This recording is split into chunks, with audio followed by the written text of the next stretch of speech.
আফগানিস্তান সরাসরি পাকিস্তানের বিরুদ্ধে যুদ্ধ ঘোষণা করেছে। বেলুচিস্তানে বিদ্রোহ চলছে, আর পাকিস্তানের ভেতর থেকে সেনাবাহিনীর উপর হামলার খবর আসছে প্রতিদিন। অন্যদিকে ইমরান খানের মুক্তির দাবি জোরালো হচ্ছে আন্তর্জাতিক মঞ্চে। ফলে প্রশ্ন উঠে যাচ্ছে, পাকিস্তান কি সত্যিই ভাঙতে চলেছে? তালিবান যুদ্ধের চাপ এবং ডোভালের ভয়ঙ্কর কৌশল এখন কার্যত আতঙ্কের কারণ হয়ে দাঁড়িয়েছে পাকিস্তানের জন্য। একদিকে পাকিস্তান ভেতরে ভেতরে দিশেহারা, অন্যদিকে ভারতের জেমস বন্ড অজিত ডোভালের কূটনৈতিক কৌশল তাদের আরও বিপদে ফেলেছে। ইসলামাবাদ এখন চরম আতঙ্কে, কারণ ডোভালের স্ট্র্যাটেজি বাস্তবায়িত হলে পাকিস্তানের অস্তিত্বই কার্যত সংকটের মুখে পড়ে যাবে।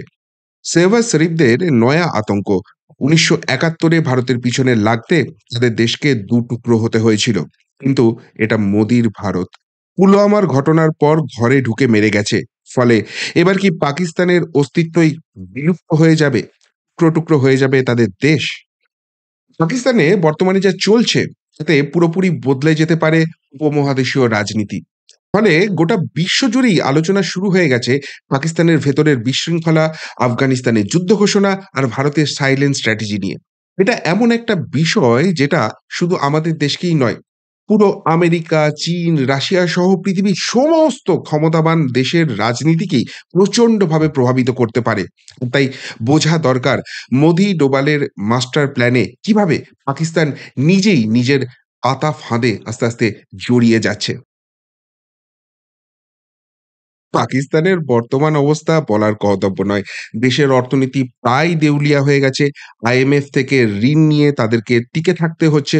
কিন্তু সেই ঋণের টাকাও কিভাবে, কোথায় উধাও হয়ে যাচ্ছে তাও কিন্তু কেউ জানে না। অন্যদিকে বেলুচিস্তানে চলছে চরম বিদ্রোহ। আফগানিস্তান থেকে সীমান্তে গোলাগুলি হচ্ছে। সীমান্তবর্তী শহরগুলো ধীরে ধীরে তালিবানরা দখল করে নিচ্ছে। এমনকি পাকিস্তানের সেনাবাহিনী এখন নিজের দেশের জনগণের কাছেই মাঝে মাঝেই উত্তম মধ্যম খেয়ে যাচ্ছে। এখন এক কথায় বলা যেতেই পারে পাকিস্তান হচ্ছে সার্কাসের সেই জোকার যারা নিজেদের মাথায় আগুন লাগিয়ে বলছে, দেখো আমি খেলা দেখাচ্ছি, আমি মজা দেখাচ্ছি। একদা হিলারি ক্লিনটন পাকিস্তানকে তালিবান নিয়ে সাবধান করেছিলেন এবং বলেছিলেন, ভাই নিজের উঠোনে সাপ পুষো না। কিন্তু পাকিস্তান তো পাকিস্তান, সমিতি বেশি বোঝে। কাশ্মীর নিয়ে নেব, দিল্লি দখল করে নেব, এই ছাড়া তাদের মাথায় কিন্তু আর কিচ্ছু ঢোকে না। তাই ঢিল মারলে পাটকেল খেতে হবে স্টাইলে বিশাল তালিবান বাহিনী পাক বর্ডারে এসে তাদেরকে ধীরে ধীরে নিকেশ করা শুরু করেছে। অন্যদিকে পাকিস্তানের ভেতরেই তালিবানদের যে একটা অংশ আছে না, তারা আবার পিছন থেকে পাকিস্তান আর্মির উপর হামলা করে যাচ্ছে। নিজেদের পোষা সাপই যে তাদেরকে এরকম ছোবল মারতে পারে, এটা গোটা বিশ্ব বুঝে গিয়েছিল। কিন্তু পাকিস্তান বোঝেনি। ফলে চরম খেসারত এখানে তাদেরকে দিতে হচ্ছে। এখানে একটা জিনিস বোঝার আছে, পাকিস্তান কিভাবে এমন একটা জায়গায় পৌঁছলো, যেখানে একদা তাদের শত্রু ছিল, বন্ধু ছিল যে তালিবান, তারাই এখন শত্রু হয়ে গেছে। আর এইখানেই ঢাকা থেকে ইসলামাবাদ সব জায়গাতেই একটাই আলোচনা চলছে। এর পিছনে নিশ্চিতভাবে অজিত ডোভালের হাত নেই তো? এবার এখানে আরেকটা বড় ইস্যু পাকিস্তানকে কিন্তু ক্রমশ ঘিরে ধরছে। সেটা হচ্ছে ইমরান খান। তাকে জোর করে জেলে পুরে রাখা হয়েছে এবং ঘরে বাইরে এই ইমরান খানের মুক্তি নিয়ে ক্রমশ কিন্তু পাকিস্তানের উপর চাপ বাড়ছে। এমনকি ডোনাল্ড ট্রাম্পের যারা ঘনিষ্ঠ রয়েছে তারা কিন্তু প্রকাশ্যেই আওয়াজ তুলতে শুরু করে দিয়েছে, ইমরান খানের মুক্তি চাই। অনেকেই বলছেন এটা ডোনাল্ড ট্রাম্পের ঘনিষ্ঠরা এখন বলছেন, কেননা ডোনাল্ড ট্রাম্প হোয়াইট হাউসের গদিতে এখনো বসেননি। ফলে তিনি যেদিনকে সেখানে ঢুকবেন ২০শে জানুয়ারির পর, ডোনাল্ড ট্রাম্প যে বিষয়ে সবথেকে বেশি পাকিস্তানের উপর চাপ বাড়াবে সেটা হচ্ছে ইমরান খানের মুক্তি। আর এখানেই একটা ব্যাপার বোঝার আছে। সেটা হচ্ছে ডোনাল্ড ট্রাম্প আর নরেন্দ্র মোদির বন্ধুত্ব। এটা সর্বজন বিদিত। ফলে অনেকেই প্রশ্ন তুলছেন যে এই জায়গাটায় ভারতের খেলা নেই তো? ভারত পিছন থেকে ডোনাল্ড ট্রাম্পকে দিয়ে খেলাচ্ছে না? এই প্রশ্ন উঠছে, তার কারণ হচ্ছে পাকিস্তানে যদি রাজনৈতিক অস্থিরতা বাড়ে, ভারতের নিরাপত্তা এবং কৌশলগত জায়গা, সেই সুবিধা কিন্তু অনেকটাই বাড়বে। আর তারা নিজেদের নিয়ে মারামারি নিয়ে ব্যস্ত থাকবে। ফলে ওই ঢাকাকে গুলি, বন্দুক, বোমা এসব সাপ্লাই করা, কাশ্মীরে সন্ত্রাসবাদ ছড়ানো, এইসব তারা কিন্তু ভুলে যাবে। ফলে সমস্ত কিছুই যে ইসলামাবাদের ব্যাকফায়ার করছে এটা স্পষ্ট হয়ে যাচ্ছে। ফলে এইখানেই প্রশ্নটা উঠছে যে এটা মোদি ডোভালের স্ট্র্যাটেজি ছাড়া অন্য কিছু হতে পারে?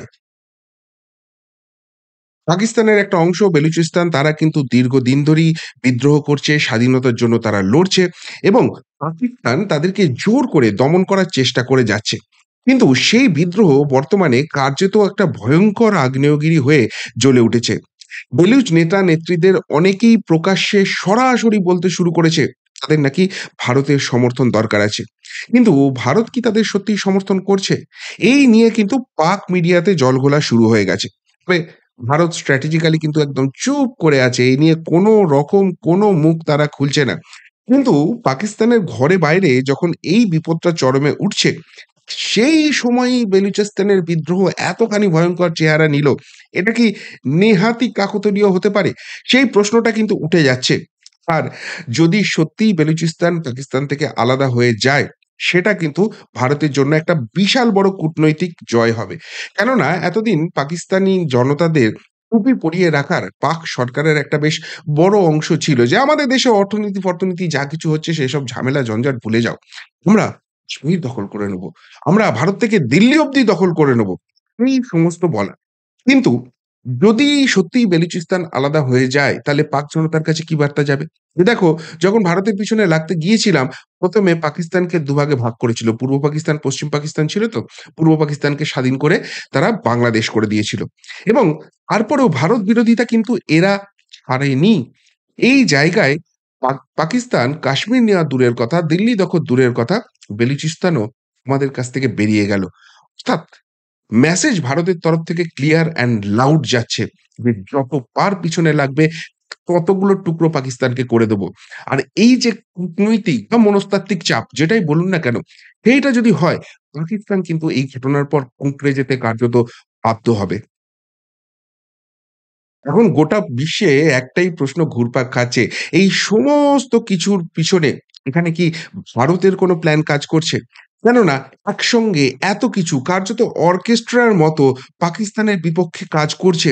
এটা নেহাতই কাকতালীয় হতে পারে না? এবং সবথেকে বড় কথা, এই সমস্ত যে ঘটনা ঘটছে তার একটা ঘটনার পিছনে কোথাও সরকারিভাবে ভারতকে দেখা যাচ্ছে না। ভারতের দিকে আঙুল তোলার কোনো রকম কোনো জায়গা নেই। কিন্তু মুশকিলের ব্যাপার হচ্ছে প্রত্যেকটা ঘটনার যদি এন্ড রেজাল্ট দেখা হয়, সবথেকে বড় বেনিফিশিয়ারি কে? ভারতবর্ষ। এবার ভারতবর্ষের ঘটনাগুলো একবার দেখুন। পাকিস্তান বা পাকিস্তানের যেসব বন্ধু দেশ রয়েছে, সেখানে চূড়ান্ত ভারত বিরোধী যারা, ভারতের সন্ত্রাসবাদ ছড়াচ্ছে যারা, তারা একের পর এক নিকেশ হয়ে যাচ্ছে কোনো এক unknown man এর জন্য। এদিকে তালিবান যখন পাকিস্তানকে চাপে রেখেছে, তখন ভারতের সঙ্গে তালিবান সরকারের সম্পর্ক সুদৃঢ় হচ্ছে। এমনকি বেলুচিস্তানের সঙ্গে ভারতের যে চুপচাপ সম্পর্ক, একটা সাইলেন্ট রিলেশন আছে, এটা সকলেই জানে। অর্থাৎ মেসেজটা খুব পরিষ্কার। সাপও মরছে অথচ লাঠিও ভাঙছে না। অর্থাৎ খেলাটা খুব ক্লিয়ার হয়ে যাচ্ছে। এর পিছনে খুব ঠান্ডা মাথার অথচ পাকা মাথার একটা খেলা রয়েছে। আর এই ২ এ ২ এ ৪ করলে একটাই নাম উঠে আসছে, তা অজিত ডোভাল। ভারতের নয়নমণি আর পাকিস্তানের নয়া আতঙ্ক। এবার সবথেকে গুরুত্বপূর্ণ প্রশ্ন, তাহলে কি পাকিস্তান ভেঙে টুকরো, টুকরো হবে? দেখুন তাদের ভেতরে রাজনৈতিক অস্থিরতা, আন্তর্জাতিক মহলে সমর্থন কমে যাওয়া আর ভারতের মতো শক্তিশালী প্রতিবেশী, সব মিলিয়ে পাকিস্তানের ভবিষ্যৎ কিন্তু খুবই রকম অনিশ্চিত। এবং ভারত এর আগে স্ট্র্যাটেজিগতভাবে পাকিস্তানকে ২ টুকরো করে বাংলাদেশের জন্ম দিয়েছিল। কিন্তু পাকিস্তান কোন রকম শিক্ষা নেয়নি। ভারত বিরোধিতা চালিয়েই গেছে। এবার যেভাবে তালিবানরা এগোচ্ছে, যেভাবে বেলুচরা বিদ্রোহী হচ্ছে, তাতে পাকিস্তান আরো একবার যে ২ টুকরো হতে পারে, এই নিয়ে কিন্তু আন্তর্জাতিক মহলে রীতিমতো চর্চা শুরু হয়ে গেছে। কিন্তু এরপর শুধরে গেলে ভালো। কিন্তু যদি না শুধরায় ওই কুত্তার লেজের মতো যতই টানো কিছুতেই সোজা হবে না। যদি এই জায়গাটা থাকে, যদি ভারত বিরোধিতার চরমে থাকে, ভারতের সন্ত্রাসবাদ এরা জারি করার চেষ্টা করে, আবার বাংলাদেশের মতো কিছু একটা করে ভারতবর্ষকে উত্তপ্ত করার চেষ্টা করে, তাহলে আরো বেশি টুকরো কিন্তু পাকিস্তান হবে। এই স্পেকুলেশন কিন্তু ইন্টারন্যাশনাল মিডিয়া করতে শুরু করে দিয়েছিল। আসলে মাথায় রাখতে হবে পাকিস্তান আজকে যে জায়গাটায় পৌঁছেছে, সেটা কিন্তু তাদের নিজেদের দোষেই তারা সেই জায়গাটায় পৌঁছেছে। ভারত শুধু নিজেদের সুরক্ষিত রাখতে স্ট্র্যাটেজিক গেম খেলছে। আর ভারতের সেই স্ট্র্যাটেজিক গেমের সামনে, সেই সাইলেন্ট গেমের সামনে পাকিস্তানের যে কোনো অকাত নেই, সেটা কিন্তু বারে প্রমাণিত হয়েছে। কিন্তু পাকিস্তান তো পাকিস্তান। ওই আগেই বললাম, ভাঙবো তবু মচকাবো না। সুতরাং সেখানে অর্থনীতি দেউলিয়া হয়ে যাচ্ছে। সেখানে সাধারণ মানুষের জীবন একদম দুর্বিষহ হয়ে গেছে। কিন্তু কে শোনে কার কথা? পাকিস্তানিদের ভুলিয়ে রাখতে হবে। আর সেইটা ভুলিয়ে রাখতে গেলে পাকিস্তানিদের হাতে একটাই অস্ত্র রয়েছে, সেটা হচ্ছে ভারত বিরোধিতা। কিন্তু এটা নয়ে ভারত, ঘর মে ঘুস কে মারেঙ্গে। আর তাই পাকিস্তান যতদিন এই জায়গাটা থেকে বেরিয়ে না আসবে, ততদিন সাইলেন্টলি তাদের মধ্যে এইরকম তালিবানা হবে, এরকম বেলুচিস্তানের জন্ম হবে, এরকম অন্তর্বর্তী বিদ্রোহ হবে, আন্তর্জাতিক চাপ আসবে।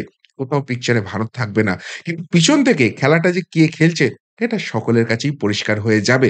আর তাই পাকিস্তান যদি শুধরে না যায়, তাহলে তাদেরকে তাদের ভাষাতেই জবাব দেওয়া হবে, যেখানে ভারতের গায়ে আঁচটুকুও লাগবে না।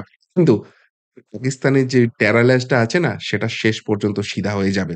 কি বলবেন পাকিস্তানের এই ভারত বিরোধিতা নিয়ে এবং সেই ভারত বিরোধিতার জায়গা করতে গিয়ে অজিত ডোভালের মতো একটা ক্ষুরোধার মস্তিষ্ককে ফেস করতে হচ্ছে।